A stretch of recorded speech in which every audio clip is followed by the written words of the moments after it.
तीरथ अजर बिहारी। सिया राम जय जय राम।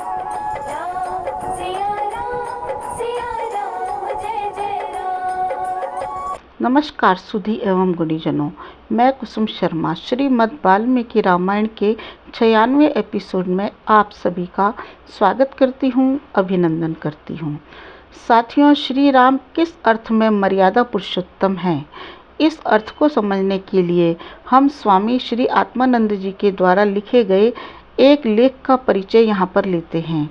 वे लिखते हैं कि यदि आप यह समझकर श्री राम को मर्यादा पुरुषोत्तम मानते हैं कि उन्होंने पुरानी चली आ रही मर्यादाओं का पूरी तरह से पालन किया, तो आपने श्री राम को पहचाना ही नहीं। उन्होंने भला कौन सी पुरानी मर्यादा मानी, अपितु उन्होंने उस समय की समस्त प्रचलित मर्यादाओं के प्रतिकूल कार्य किए। परंतु उनके चरित्र की विशेषता ही यह है कि वे मर्यादाओं में परिवर्तन भी ऐसी पद्धति से करते हैं कि पुरातन मर्यादावादियों को यह लगता ही नहीं कि उनकी कोई मर्यादा टूट गई है। वे पुरातन व नवीन मान्यताओं को आपस में भिड़ाते नहीं हैं, बल्कि पुरातन और नवीन का वह इस तरह मिलान करते हैं कि यह पता ही नहीं चलता कि पुरातन कब नवीन हो गया। मित्रों, स्वामी आत्मानंद जी इस दृष्टि से श्री राम को मर्यादा पुरुषोत्तम मानते हैं।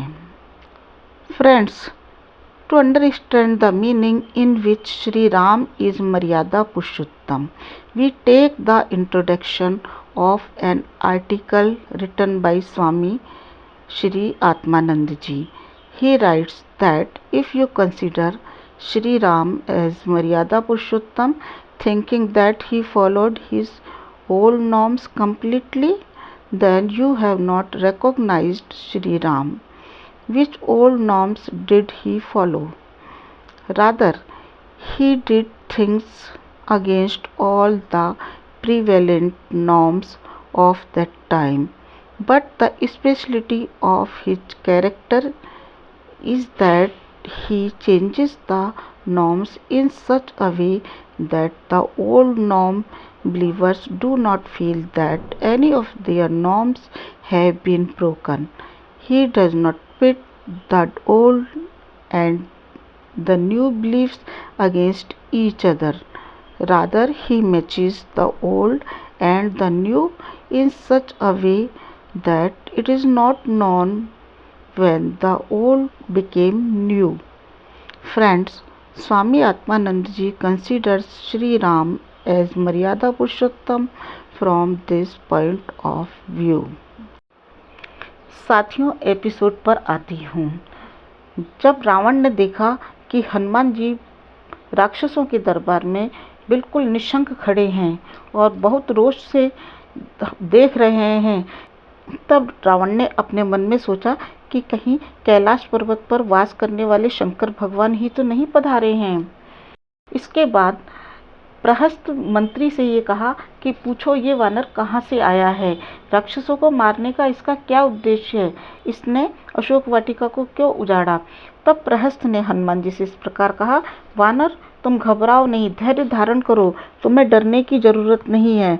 तुम्हारे कार्य से तुम्हारा तेज वानरों के जैसा नहीं दिखता, तुम्हारा शरीर ही सिर्फ वानर का है।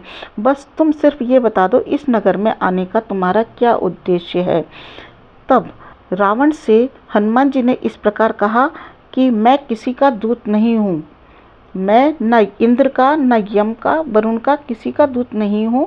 मैं जन्म से वानर हूँ और राक्षस राज रावण से मिलने के लिए मैंने इस दुर्लभ वन को उजाड़ा। मैंने अपने शरीर की रक्षा के लिए रणभूमि में राक्षसों का सामना भी किया और इसलिए मैं यहाँ पर आकर के श्री राम जी का कार्य पूरा करना चाहता हूँ। इसलिए तुम मेरे कुछ हितकारी वचनों को सुनो। राक्षस राज रावण, मैं सुग्रीव का संदेशा यहाँ लेकर के आया हूँ। श्री राम धर्म पर का आश्रय लेते हुए अपनी पत्नी और लक्ष्मण के साथ दंडकारण्य में निवास कर रहे थे। तब तुम उनकी प्यारी पत्नी सीता जी का हरण करके यहाँ पर ले आए। तब श्री राम ने सुग्रीव से मित्रता की और उनके शत्रु भाई बाली को मारकर सुग्रीव को किष्किंधा का राजा बनाया। अब सीता जी की खोज में सैकड़ों वानर निकले हैं। मैंने सीता जी को तुम्हारे इस अशोक वाटिका में देख लिया है। यह तुम्हारे लिए बिल्कुल भी उचित नहीं है कि तुम किसी पराई स्त्री को अपने बंधन में रखो, क्योंकि इससे बहुत अनर्थ हो जाता है और श्री राम जी का अपराध करके कभी कोई सुखी नहीं रहा है। जानकी जी को शीघ्र से शीघ्र श्री रामचंद्र जी के पास लौटा दो। जैसे कोई विष से मिश्रित अन्न खाकर जीवित नहीं रह सकता, वैसे ही यदि तुम सीता जी को अपने पास रखते हो, वह उसी प्रकार नष्ट हो जाओगे। तुम्हें श्री राम जी के हाथ से अब कोई नहीं बचा सकता। जब उनके तीव्र बाण चलेंगे तब तुम अपनी रक्षा कैसे करोगे? सीता हरण रूपी अधर्म का फल तुम्हें शीघ्र ही मिलने वाला है, क्योंकि श्री राम जी ने जन स्थानों का संहार कर दिया है, वाली का वध कर दिया है। अपने हित का विचार करो। जिसको तुम सीता कहते हो वह लंका का विनाश है, लंका के लिए काल रात्रि है। अरे अपने गले की फांसी समझो उसको।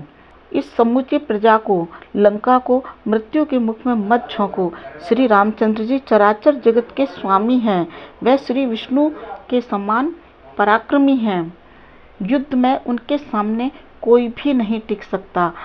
साथियों, हनुमान जी की बातें तो बड़ी सुंदर और युक्तिपूर्ण थी, परंतु वह रावण को कतई अच्छी नहीं लगी और उसने अपने सेवकों को आदेश दिया कि इस वानर का वध कर डालो।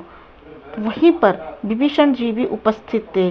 तब विभीषण जी ने अपने बड़े भाई राक्षस राज रावण से इस प्रकार कहा कि राक्षस राज, श्रेष्ठ राजा लोग दूत का वध नहीं करते और आप जैसे वीर के लिए तो यह बिल्कुल ही उचित नहीं है। आप इसके लिए किसी और दंड का विधान करिए।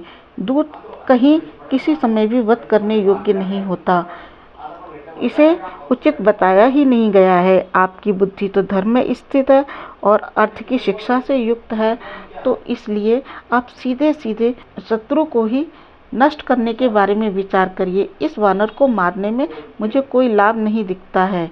शत्रु के ही प्राण लेने चाहिए।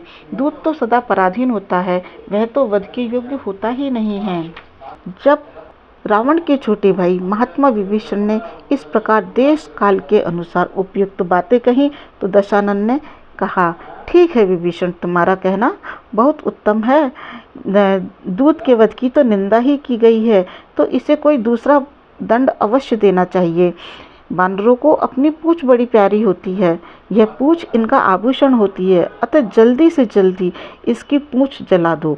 जली पूंछ को लेकर के जब ये अपने स्वामी पर जाएगा तो बड़ा दीनहीन और पीड़ित दिखेगा।